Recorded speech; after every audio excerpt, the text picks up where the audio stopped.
Mis hermanos, damos gracias a Dios porque hasta aquí Él nos ha ayudado, Él ha sido fiel, Él nos ha guardado. Dios ha usado cada parte de nuestra vida y por aquellas cosas que hemos venido pasando para hacernos quienes somos y Él cumplir su propósito en nosotros. Hoy seguimos con nuestra serie Sufriendo con propósito, y esto no significa que nosotros queremos el sufrimiento, no significa que buscamos el sufrimiento, sino que estamos convencidos de que cuando nosotros podemos conocer el propósito del sufrimiento, oiga ahora, eso no quita el dolor del sufrimiento, no borra la cicatriz del sufrimiento, pero sí cambia el significado y la perspectiva del sufrimiento cuando se conoce el propósito. Hoy vamos a continuar con esta serie, ya este es el 8º mensaje, Sufriendo con propósito 8, y les pido que abran su Biblia en el libro de los Hechos capítulo 9. Aquí nos vamos a encontrar con la visita de Ananías a Saulo, y aquí él le va a entregar a Saulo un gran ministerio de parte de Dios, le va a anunciar un gran sufrimiento y eso resultaría en una gran ganancia en la vida de Saulo. Vamos a leer Hechos capítulo 9, versículos 15 y 16 y luego oramos suplicando a Dios su ayuda. Dice la palabra de Dios así en Hechos capítulo 9, versículos 15 y 16. Y le dijo el Señor, hablándole a Ananías, ve, porque este hombre me es un instrumento escogido para llevar mi nombre ante los gentiles, los reyes y los hijos de Israel, porque yo le mostraré cuánto le es necesario padecer o sufrir por mi nombre. Vamos a orar. Señor y Dios, te damos muchas gracias por la vida de Pablo, de Saulo aquí, y te damos gracias porque él es un modelo único, ejemplar y extraordinario para nosotros. Tan cerca de nosotros como pecador, tan sufrido y tanto que pudo hacer por el nombre de Cristo. Ahora ayuda a tu siervo en su necesidad. Ven y sé conmigo, que mi mente esté al día, que yo pueda ser ungido por tu espíritu con una fresca unción y yo pueda hablar como conviene. Y que mis hermanos aquí en la iglesia y los que estén oyendo por otra plataforma también sean alcanzados y bendecidos hoy y a ser motivados a sufrir por Cristo en esta vida. Te lo pedimos en el nombre de ese Salvador en quien confiamos. Amén. Elizabeth Elliot fue una mujer ejemplar o es una mujer ejemplar porque ha sufrido y ha sufrido para honrar a Dios. Oigan cómo ella se expresó. En la vida los tiempos difíciles nos llegan a todos, sin ninguna explicación real. Pasar por el sufrimiento tiene el potencial de, devastarnos y destruirnos, o ser una puerta de entrada a la gratitud y la alegría. Esta mujer, Elizabeth Elliot, no era ajena al sufrimiento. Su primer marido, Jim Elliot, que murió en aquella expedición misionera en Ecuador, en manos de los Guaroni, fue asesinado, Jim. Pero su segundo marido lo perdió por cáncer. Y ahora oigan la frase que ella da. Las cosas más profundas que he aprendido en mi vida han sido resultado del más profundo sufrimiento. Y de las aguas más profundas y de los fuegos más ardientes, he aprendido las cosas más profundas que conozco acerca de Dios. Pablo no es una excepción, sino es un gran ejemplo de lo que es sufrir por el nombre de Cristo y al mismo tiempo ver su vida tan útil en uno de los más grandes ministerios que un hombre puede realizar en poco tiempo y con extremas limitaciones. Además, es un gran ejemplo de cómo pasar por el sufrimiento y terminar con ganancia. Antes de tratar estos 3 elementos que hay aquí en el pasaje, sobre los cuales vamos a edificar el mensaje de hoy, y espero que sea el primero una serie centrados en cómo Pablo sufrió, porque hay mucho que ver en la vida de él. Pero quisiera que consideráramos un poquito de la vida de él. Pablo era ciudadano romano y eso era un privilegio en su tiempo, de una familia judía de la ciudad de Tarso. Por eso se le llama Saulo de Tarso. Era una ciudad comercial ubicada en Asia Menor y él tuvo, esa ciudad tuvo una gran influencia en el comercio y era una ciudad bastante avanzada. Él fue educado como fariseo. Y eso implica que él también llegó a ser miembro del Sanedrín y ninguno puede ser miembro del Sanedrín si no es casado. De manera que tal parece que Pablo en un tiempo de su vida fue casado. En Hechos 23, Pablo es descrito como un fariseo, como les decía, y temprano en su vida estudió con un gran maestro farisaico, Gamaliel, y de allí él recibió buena instrucción. Pablo era un hombre muy educado, y eso fue algo que Dios usó también para poder prepararlo para lo que haría después con su vida. Él sabía hacer tiendas y había un dicho entre los judíos que el padre que no enseñaba a su hijo a trabajar con las manos lo enseñaba a robar. Y Pablo creció bajo esa influencia, aprendió a hacer tiendas y un tiempo en su ministerio usó eso para sostenerse también. Pero algo interesante es que él fue un perseguidor de la iglesia. A sus pies pusieron la ropa de Esteban y Esteban fue martirizado con la anuencia, el permiso de Pablo, y él que fue perseguidor, luego vino a ser perseguido por la iglesia. Y eso es interesante y es parte de lo que vamos a ver hoy, parte en la vida y el sufrimiento de este gran hombre, Saulo de Tarso, que también se llamaba Pablo. Ahora bien, yéndonos de cerca al pasaje que nos encontramos, él iba a perseguir la iglesia. Y en ese contexto, cuando él se encontró de camino a la persecución de la iglesia, las cosas giraron. El Señor Jesús se le aparece de una manera extraordinaria y de paso eso era parte de poder ser calificado como apóstol, que pudieran haber conocido al Señor, haberlo visto y resucitado. Y allí él perdió la vista. Algunos entienden que eso le dejó una debilidad hasta el resto de sus días, por el resto de su vida. Pero después de perder la vista, él estuvo en una casa allí 3 días y Dios habló a un siervo llamado Ananías, un discípulo, y lo mandó a que fuera a hablar con él y bautizarle. Y las palabras que acabamos de leer en Hechos 9, 15 y 16 son dadas por el Señor a Ananías acerca de Pablo y lo que él vendría a pasar. Y dice así la Biblia otra vez: él es un instrumento mío, dice aquí. Escúchelo otra vez en Hechos 9:15. Este hombre me es un instrumento escogido. Oiga la palabra. Dios lo escogió. Me es un instrumento escogido para llevar mi nombre ante los gentiles. Ahí está el gran ministerio. Y ahora miren, y los reyes y los hijos de Israel. Porque yo le mostraré cuánto le es necesario padecer. Dios lo escogió también para sufrir. Y el sufrimiento de Saulo, el sufrimiento de Pablo y el suyo y el mío no es diferente en el sentido de que está en las manos de Dios. Y ese sufrimiento tiene un propósito: padecer por mi nombre. Es el mayor propósito que podía tener el sufrimiento de Pablo. Y óigame bien, el mayor propósito que puede tener el sufrimiento en la vida suya y en la vida mía. ¿Cuál? Sufrir por el nombre de Cristo. Ahora, ¿qué significa eso? Sufrir por el nombre de Cristo tiene que ver con sufrir por ser de Cristo, sufrir por la causa de Cristo, sufrir por predicar a Cristo, sufrir por no negar a Cristo, sufrir haciendo la voluntad de Cristo. Veamos entonces estos 3 particulares. Primero, aquí hay un gran ministerio. Dios estaba honrando a este perseguidor de la iglesia, a este hombre que hizo tanto daño, incluso, como dije, consintió en la muerte de un hombre tan valioso como Esteban. Y Dios aquí se propone usarlo en un gran ministerio. Llevar el nombre de él, del Señor, a los gentiles. Noten otra vez cómo se menciona el nombre aquí: llevar mi nombre, hablar de mí, de mi persona, de quién soy yo, de la obra que vine a hacer.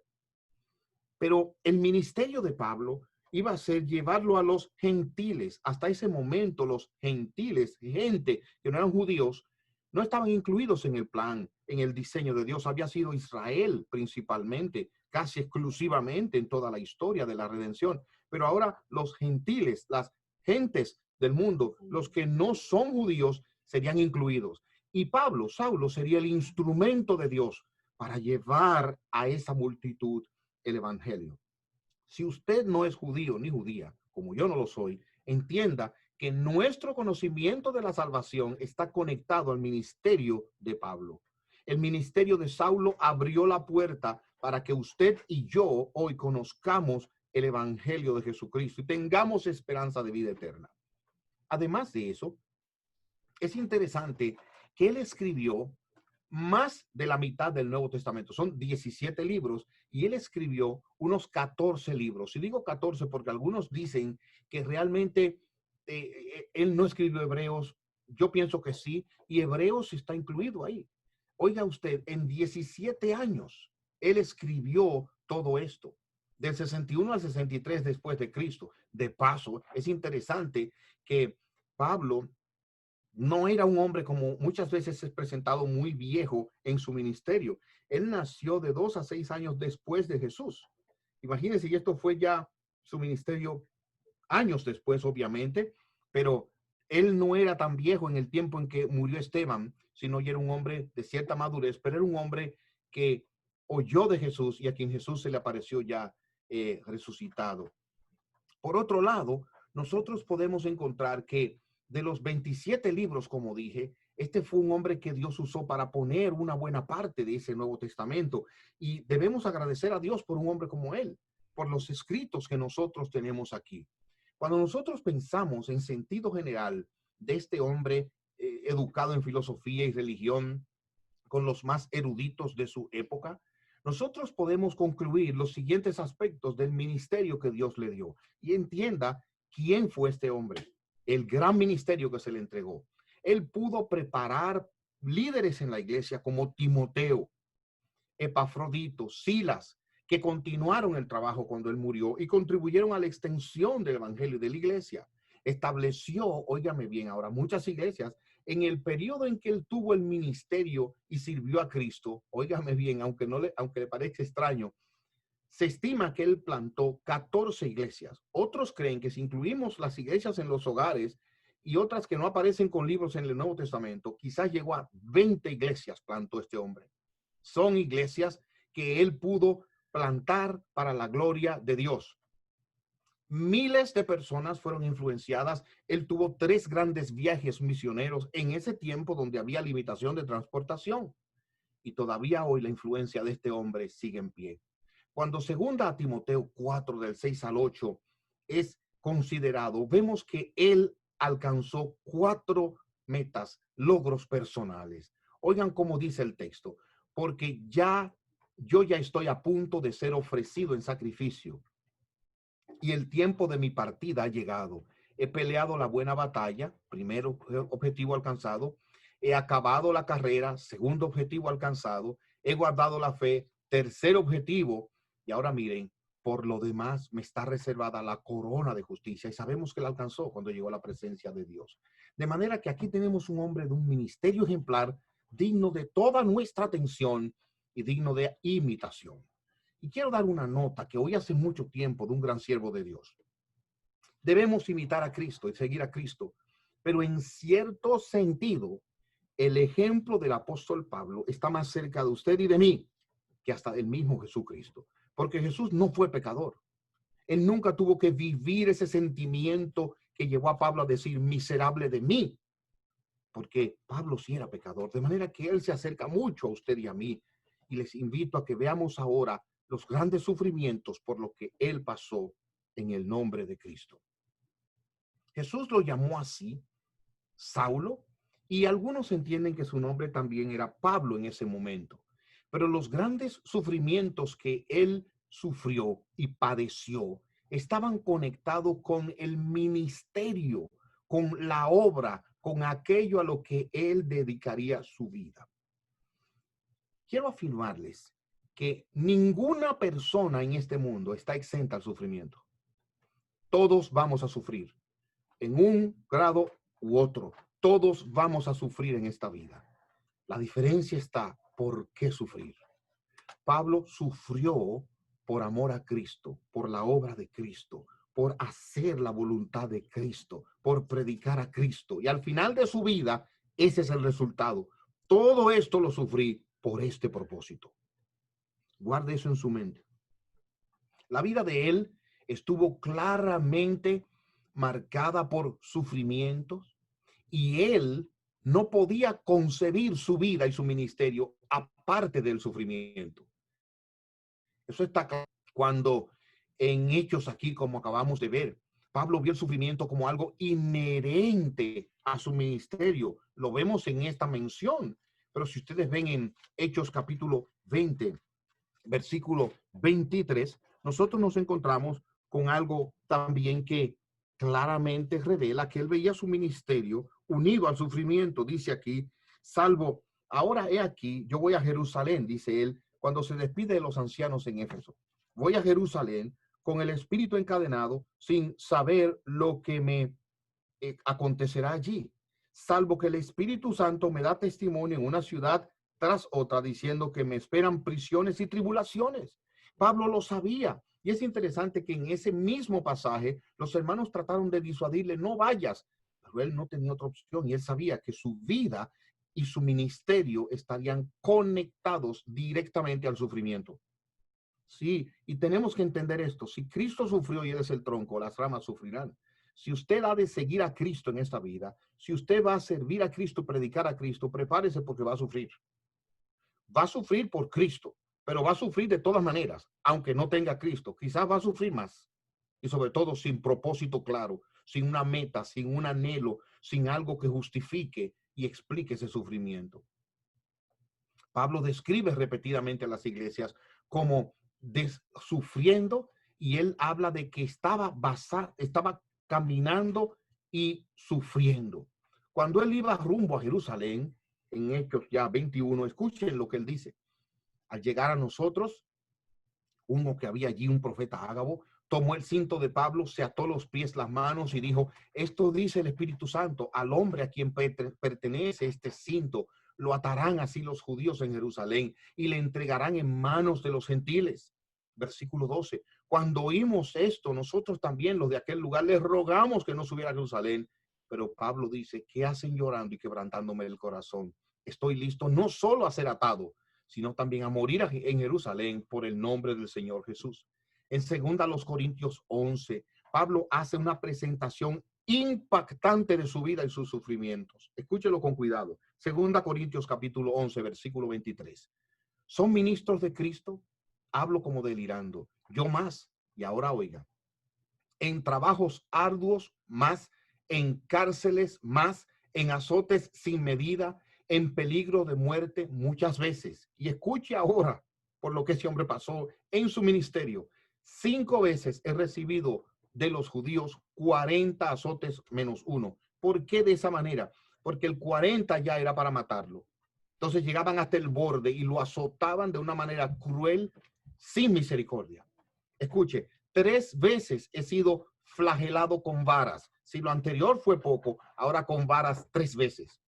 Una vez he sido apedreado. De eso murió Esteban y a él lo apedrearon una vez. Hermanos, fue algo cruel. 3 veces he padecido naufragio. Imagínese esto. 3 veces. Una noche y un día he estado en lo profundo del mar. Muchas veces he estado en viajes a pie, en peligros de ríos, en peligros de asaltantes, en peligros de los de mi nación, en peligros de los gentiles, en peligros en la ciudad, en peligros en el desierto, en peligros en el mar, en peligros entre los falsos hermanos, en trabajo arduo y fatiga, en muchos desvelos, en hambre y sed, en muchos ayunos, en frío y en desnudez. Hermanos, ¿en qué no sufrió Pablo? Y ahí no están todos. Él sufría por la iglesia y escúchelo. Y encima de todo, lo que se agolpa sobre mí cada día, la preocupación por todas las iglesias. ¿Quién se enferma sin que yo me enferme? ¿A quién se le hace tropezar sin que yo me indigne? Pablo entonces fue pasando por todo tipo de sufrimiento en su vida. Y sin embargo, oiga su exhortación. Está siempre gozosos. y estando en la cárcel, en la soledad, en la injusticia, en la angustia, escribió Filipenses 4:4, regocijaos, alégrense, gócense en el Señor siempre. Y lo digo otra vez, gócense. O sea, que es un hombre extraordinario, que sufrió de una manera intensa, variada, amplia durante todo su ministerio. Y él abrazó sus sufrimientos con honra. En 2 Corintios 12, en el versículo 9, cuando él le está pidiendo al Señor sobre ese aguijón que lo atormentaba, ese mensajero de Satanás que lo humillaba. Señor, quítamelo. Y el Señor le decía, bástate mi gracia. Y oigan la conclusión de Pablo. No se amargó con el Señor. Le dijo esto. Por tanto, de buena gana me gloriaré, más bien en mis debilidades, para que habite en mí el poder de Cristo. Por eso me complazco en las debilidades. Y oiga la conclusión, cuando soy débil, entonces soy fuerte. Él abrazó el sufrimiento, pero no porque el sufrimiento él lo quisiera. Cuando fue librado aquel mensajero que vino de la iglesia en Filipos, él dijo, qué bueno que él no murió, Epafrodito, si mal no recuerdo, porque Dios me libró de sufrimiento tras sufrimiento. Pablo no buscaba el sufrimiento, pero cuando le llegaba como parte de servir a Cristo, lo abrazaba, porque se trataba del nombre de Cristo, no de él. Colosenses 1:24. Ahora me gozo en lo que padezco por ustedes y completo en mi propia carne lo que falta de las tribulaciones de Cristo a favor de su pueblo, que es la iglesia. Pablo tenía una empatía personal por la iglesia. Ayudó a las personas a ver su sufrimiento a través de ese propósito de Dios. Y en 2 Tesalonicenses escribe, nosotros mismos nos jactamos de ti en las iglesias de Dios por tu constancia y fe, en todas tus persecuciones y en las aflicciones que estás sufriendo. Una evidencia de justo juicio de Dios. Pablo llevó a la iglesia a ver el sufrimiento de una manera distinta y hoy nos da este testimonio. Ayudó a cristianos individuales en el dolor de la persecución. Y aún en Romanos capítulo 8 dice que toda la creación está sujeta a aflicción. O sea, este hombre ministró sobre el sufrimiento de una manera extraordinaria en todas las escrituras. Por eso decía, este es el primero de una serie que debemos ver en Pablo y su perspectiva del sufrimiento. Él tuvo un gran ministerio, como vimos, pero también un gran sufrimiento, y ahí no termina. Él tuvo una gran ganancia. Y con esto yo quiero cerrar. Note bien que él tuvo una gran ganancia, porque como lo dice Matthew Henry, los sufrimientos de Pablo por Cristo redundarán tanto para el honor de Cristo y el servicio de la iglesia. Serán tan equilibrados con las comodidades espirituales y recompensados con glorias eternas, que no es desalentador para él que le digan cuán grandes cosas debe sufrir por el nombre de Cristo. O sea, cuando Dios lo llama y le da esta comisión, este empleo, ahí junto le dice, pero vas a sufrir, ¿eh? Y mucho. Y él lo aceptó, el trabajo. Él aceptó el llamado. El final de la carrera de él, hermanos, no se conoce en detalle, pero he aquí que Nerón, ustedes recordarán, se cree que él fue causante, tuvo que ver con un fuego en Roma que destruyó la ciudad. Y él, entre otras cosas, culpó a los cristianos. Y ahí desató brutales persecuciones contra los cristianos. Y no solamente esto, sino que Pablo se entiende que fue incluido en el sufrimiento por esta causa. La epístola a Timoteo, la segunda epístola a Timoteo, fue escrita mientras Pablo estaba en una prisión romana, del 66 al 67 después de Cristo. Y no mucho después del incendio de Roma en el 64. ¿Lo ven? Y se entiende que ya Pablo, en ese momento, cuando él escribe a Timoteo, él estaba viendo que su muerte estaba cerca. Él veía la situación. Y eso escribe a Timoteo.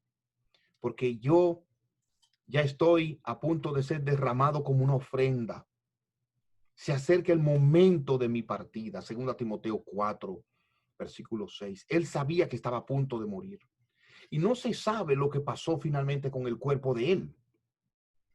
porque dice la tradición que él fue decapitado. Terrible eso. Pero cada vez que yo pienso en una cosa como esa, yo pienso en Esteban, cómo Esteban fue apedreado, pero él murió viendo la gloria de Dios. Y eso lo aplico a Juan el Bautista, que también fue decapitado. Pero este hombre debió morir así. Y no solamente debió morir así, sino que se cree que una mujer tomó su cuerpo, lo sepultó, pero es todo una posibilidad porque la escritura no lo registra así. Ahora, ¿cómo termina este hombre? Oigan cómo él dice que habría de terminar en Filipenses 1:21. Para mí el vivir es Cristo y el morir es ganancia. Pablo ganó porque murió en Cristo, murió en la fe. Aquí nosotros podemos ver tres lecciones importantes. Jesús preparó a Pablo para morir y el Señor prepara a los suyos. El que vive en Cristo, oiga bien, muere ganando, porque Cristo lo prepara para morir. Bendito sea el nombre de Dios. Bendito sea el nombre de Dios. Vivir en Cristo nos prepara para morir. Pero además de eso, nosotros vemos que en el momento de la muerte es cuando la gracia para soportarla nos es dada. Porque nosotros no sabemos hasta que lleguemos ahí, pero podemos asegurarnos de que la gracia nos será dada. Y el gran apóstol de la gracia no fue libre del sufrimiento, sino que experimentó lo que dijo David en el Salmo 23. Aunque ande en el valle de sombra de muerte, no temeré porque tú estarás conmigo. Yo quisiera caer con ustedes ahora algunas palabras de aplicación. En primer lugar, esta es una afirmación y una pregunta. La afirmación es sencilla y ya la dije anteriormente. En esta vida tú vas a sufrir. Sí, eso es inevitable. Siempre lo recuerdo. Entramos llorando y nos despiden llorando. Esa es la señal de que el bebé nació saludable, el llanto, el llanto.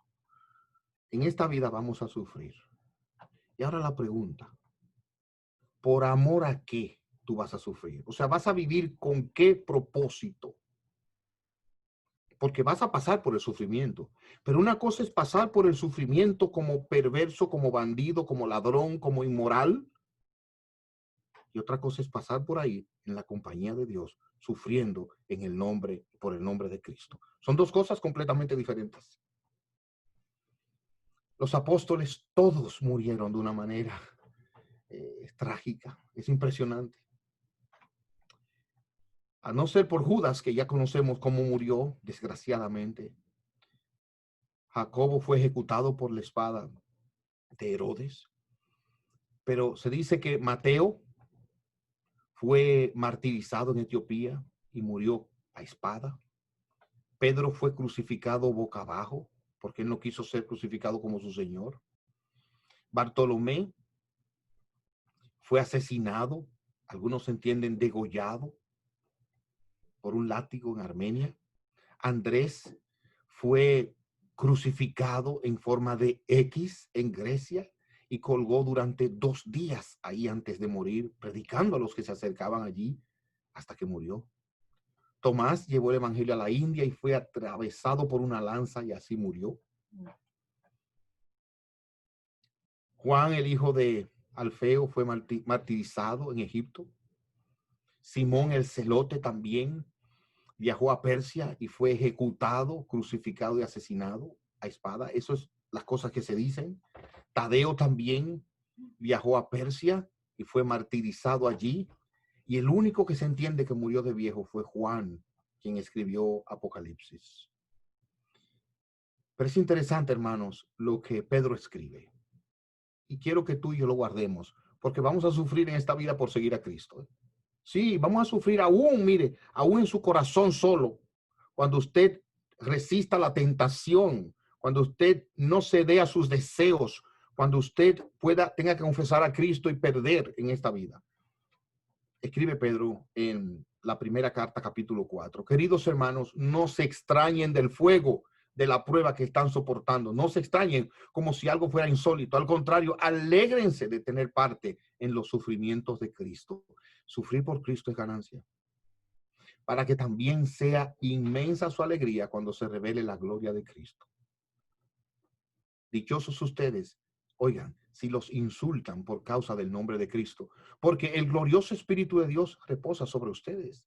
Que ninguno tenga que sufrir por asesino, ladrón o delincuente, ni siquiera por entrometido.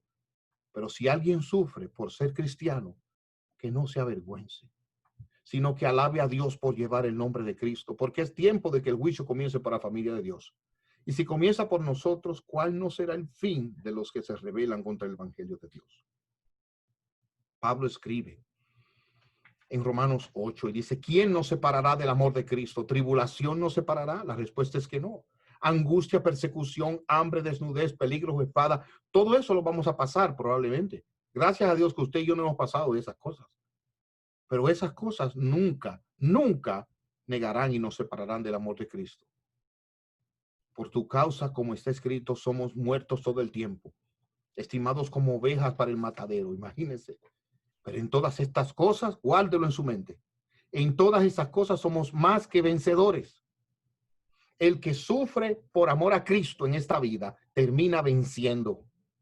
Termina venciendo, dejando un fruto, dejando una secuela y entrando a la gloriosa eternidad con Dios.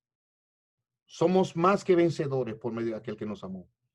Por lo cual estoy seguro, convencido, oiga,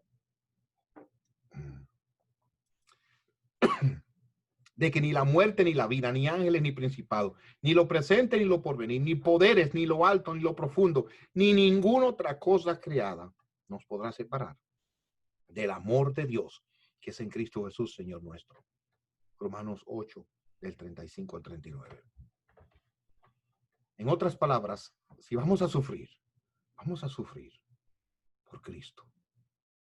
Y Él estará con nosotros y al final de nuestros días veremos que no ha sido en vano. Pero yo quiero aprovechar una nota aquí. Ananías tuvo que negarse a sí mismo y llevar su cruz para ir donde Pablo. Y él nos enseña algo impresionante aquí. ¿Saben? Porque que yo sepa, no se vuelve a hablar de él. Ahí Dios lo escogió para que fuera donde Pablo, para que fuera donde Saulo. Y con miedo fue por la fama de Saulo, por la fe él fue. Y este hombre nos enseña que Dios puede usar al santo más desconocido en su obra. O sea que, fíjense, usted y yo probablemente no somos conocidos. No, probablemente usted no tiene título universitario. Probablemente usted sale por ahí, dice que va a predicar en algún lugar y no va nadie, porque no somos nadie. Probablemente usted no tiene fama, no tiene recursos, no tiene dinero, no ha escrito un libro todavía. Perfecto. Ni Jesús escribió uno. Oiga bien, sí, la Biblia, el Espíritu lo inspiró, pero no, ni él. Ahora mire, Dios puede usar a uno que sea desconocido como usted. Entonces sufra si va a sufrir en esta vida por Cristo. La experiencia de Ananías también nos muestra que no debemos tener miedo a obedecer la voluntad de Dios. Predique sin miedo en el nombre de Cristo. Igualmente, nosotros no podemos subestimar una sola persona atraída a Cristo. No lo podemos subestimar. Es interesante como Edward Kimball, el 21 de abril de 1855, llevó uno de sus muchachos de la escuela dominical a la fe en Cristo. ¿Y saben quién fue ese joven en el tiempo? Dwight Moody. Y oiga lo que este hombre dijo un día. Moody dijo, el mundo aún tiene que ver qué puede hacer Dios con un hombre totalmente consagrado a él. Con la ayuda de Dios pretendo ser ese hombre. Muchas frases célebres dijo, pero eso fue impresionante. Óigame bien, en esta vida usted va a sufrir, pero si va a sufrir, sufra por un buen propósito, el nombre de Cristo. Recientemente el mundo fue sacudido por la vida de un hombre multimillonario. No voy a decir su nombre, pero este hombre multimillonario, muy influyente, se dedicó a traficar con jovencitas. Él las persuadía y cuando veía que habían tenido un pasado difícil, las usaba sexualmente y las negociaba con otros igualmente poderosos con él. Un hombre muy rico. Pero saben que ese hombre terminó su vida de una manera miserable y desgraciada.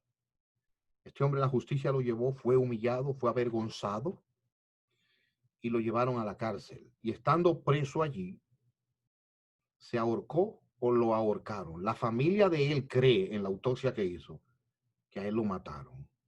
Oiga, pero ese hombre terminó sufriendo porque en esta vida siempre se sufre. No importa que usted sea multimillonario, no importa que usted se entregue a los placeres que le vengan en gana, terminará sufriendo.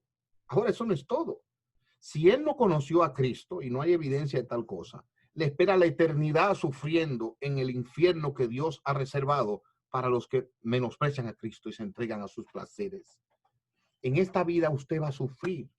Pablo también sufrió con este gran ministerio, pero claramente dijo, oiga bien, para mí partir para estar con Cristo es muchísimo mejor. En este mundo vamos a sufrir. ¿Por quién va a sufrir usted? ¿Por qué va a sufrir usted? Anímese, predique a Cristo y mire que su vida tenga un propósito, pasar a Cristo, y que otros oigan de Cristo, y que otros vean el poder de Cristo, y que otros descansen en Cristo, y que otros puedan creer y a la vez ser multiplicados. Sufra por Cristo.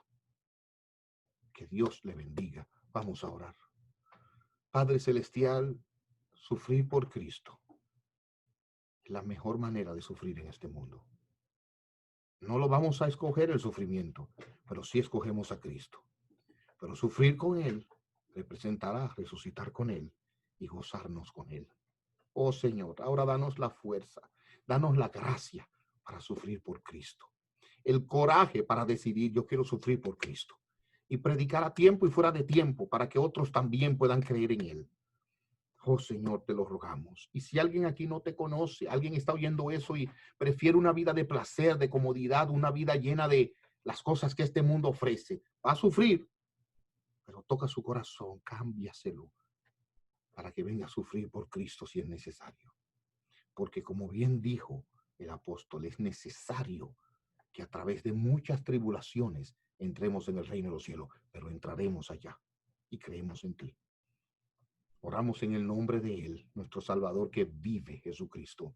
Amén. Amén. Mis hermanos, qué bueno otra vez. Gracias por este tiempo, en esta buena hora. Gloria sea dada a nuestro Dios.